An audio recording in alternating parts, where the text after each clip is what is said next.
Well, all right, welcome to the second edition of the Fighting Fanatics News Center there. This is week 2. I'm your host, Bigragu. I'm your co-host, Lou Dog. And today we're going to go over the highlights, the injuries, and the prognostications again for next week. That's right. We take your calls live at 555-FFNC, 555-3362 for your literates. And we tape live every Sunday, so call in with your questions and your comments. Let's go. All right. Okay, well, going off of it, we had some surprising games that happened. We saw the Bears at one point were on pace to put up like 165 points, which, by the way, wouldn't have been the highest total ever, even without points per reception. The crime boss scored 170 a couple years ago without the receptions. It's insane. But he pulled off the victory over the Camel Toes, 2-0. Frank Gore exploded in that game with 40 points. The Bears was just all over it, 142 points, the high score of the week. Absolutely.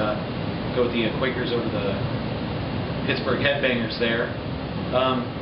Headbangers are definitely jumping around. They're not doing... they're scoring big one week, getting hammered the next. They lost by 30 on this one.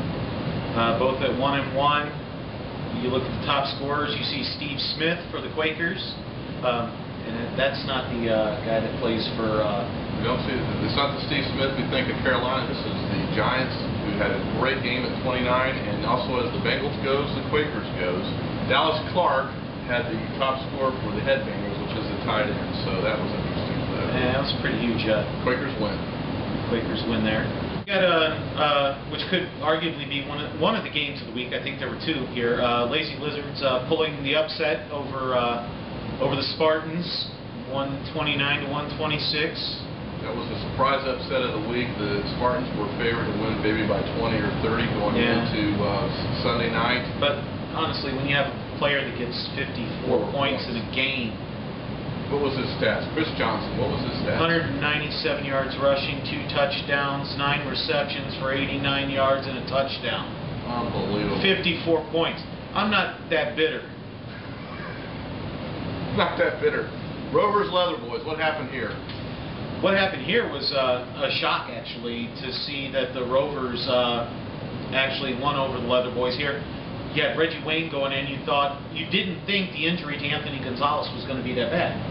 The Anthony Gonzalez injury allowed double team on Reggie Wayne. Reggie Wayne did not get a touchdown. He did not get the 30 points. The boys were favored by 29 and lost by 7. Probably. Yeah, that wasn't good. No, that was probably another upset of the week. Kings Maggots, what happened here? Maggots have fallen apart again for the second straight week in a row. They've gotten the dumpster team of the week, the lowest point scoring team here. The draft looked like they were going to be doing pretty good, but this team is just not. I don't know if it was horrible matchups or what's going on there. Did not perform. Their third highest point getter was the kicker again, tied for third, only 4 players in double digits. The Kings came through and smoked them. Marquis Colston blew up, had 29 points with that 48-22 win over Philly.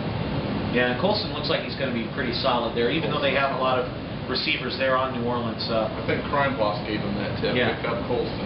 Yeah, that wasn't too good there. Cornholers and guns. Cornholers and guns. Wow. The Cornholers are surprising this year. They're 2-0, and past years that's over half their win total. Anyway, they look very strong. This team looks solid all the way through. And then you got the Crime Boss against the Centurions. That was a nail-biter. That was a nail-biter. I ended up watching the entire game. At one point in the fourth quarter, we were tied 98-98, and of course the Crime Boss had the advantage with the tie because the bench points were higher. And then Donald Brown got a scoring touchdown and gave it to Centurion. Without that touchdown, which Reggie Wayne didn't get, without the touchdown, Centurions would have lost, just as you saw the Leather Boys lose because Reggie Wayne did not get his touchdown. Yeah, so that was huge. Like I said, the Crime Boss and Maggots, these are the surprises here. Crime Boss and Maggots are 0-2 in the league right now. Oh, we got a call. Oh, this could be our first one there. Let's go ahead and see what we got here. Let's see who we have on the line. Go ahead, caller. Fighting Fanatics News Center, you're on the air. Hey, this is the Long Guns, baby, coming live. It's nice to hear from you, Guns. Long Guns champion of last year's Fighting Fanatics News Center there. Yeah, we're glad you kind of called in there. We had some questions we wanted to ask you. Is that okay? Well, yeah. First off, I want to to say I'm glad for you guys having me on. It's an honor, and I'm looking forward to the answering some of your questions. Great. The first question, obviously, this week you're going against the Kings. Yes. And this is a team that you've kind of been mentoring all season long.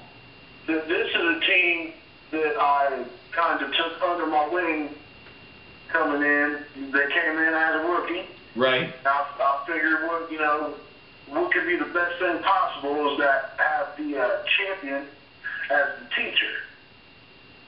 Yeah. As teacher. All right. Well, there's some flaw there. Okay. Well, are you going to make the same mistake that the Centurions did with the Quakers in season 1 when he put too much time into the other team and not his own, and actually wound up losing that game? Well, no, because I study. I'm a studier. I like to study, and I like to take what I've learned from the past and what I've learned up to now. And I know that if I am to teach him everything, right, at such an early point in his career, that it could very well bite me. It could come back on me and hit me hard in this week. So I told him that he's on his own for this week, but if he needs my help after that, we're good to go. Right. Okay, yeah, that sounds pretty good. I ended up losing to the Quakers that week, by the way. That's yeah. So we just wanted to talk there. You had a big win, team of the week, first week of the season. Congratulations on that. Well, thank you. Yeah, I had the player of the week and everything like that with the defense. But this last week there, tell us a little bit what happened to you. This last week, I was ahead of myself. I was looking forward to other things, and I took my eye off the game, and the only one to blame was myself. I didn't go with my gut instinct. I had 3 or 4 different choices, and every time I changed, and you see what happened. I'd like to say, though, that the Philadelphia defense that exploded on week 1, you wisely sat them down in week 2 and got minus points that week. That was a good call. How did you figure that out? Well, I looked at it that if Breeze, he threw for 6 touchdowns in his first week. I look at he's practically unstoppable at quarterback. If I would have started my defense, I knew the defense was going to get ate up, and they did. It was there. He threw for 311 yards and 3 touchdowns. And you just can't get no more better than that. The D wasn't there. They're out of sync, and then they would have cost me if I started them. Well, you know what? That was a good call. You made a loss this week, but that Philadelphia putting them back on the bench was a really smart move. Yeah, absolutely. Absolutely. And by the way, we're both predicting you to pull it out over the Kings. Oh, yeah. Yes, sir. 100%. It should be that way, and that is the only way. Okay. All right. Well, thank you for calling in there, and you have best of luck this week. Well, you're welcome. And I look forward to hoisting the trophy once again. Oh yeah. Okay, yeah, that's fantastic. There. You have a wonderful day. Goodbye. Yeah.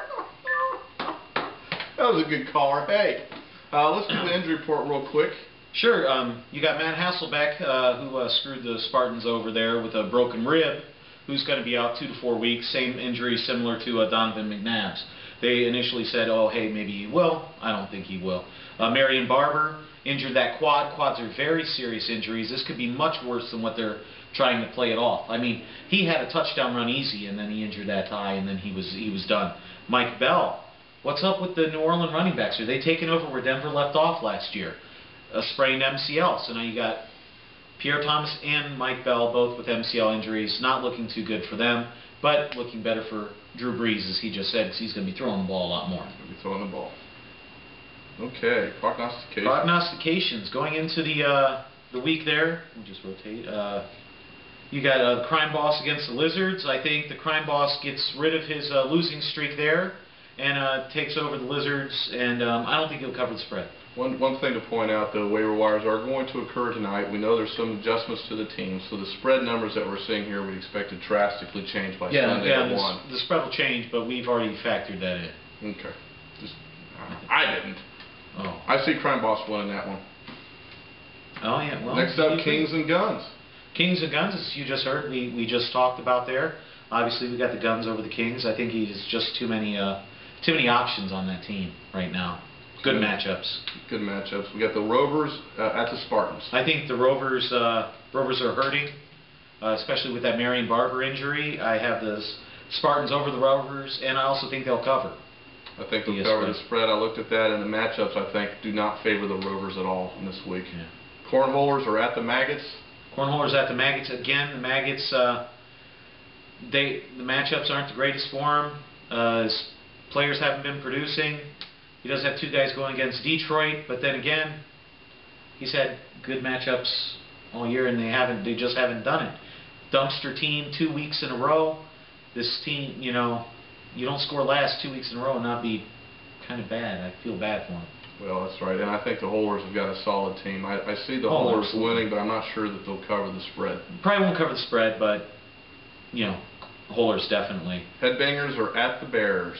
Headbangers against the Bears. I think this is going to be the game of the week. I really do. I think both teams, the Headbangers have potential to really put up the points, as they did in Week 1. They slumped badly in Week 2. The Bears have been surprised at 2-0. So the Bears we looked at the beginning, we looked at the draft picks here, and you see Team 5 of the Bears, and when we looked at the draft and did a scoring, we did not think at draft this was a solid team. Do you have anything to say about that here going into Week 3?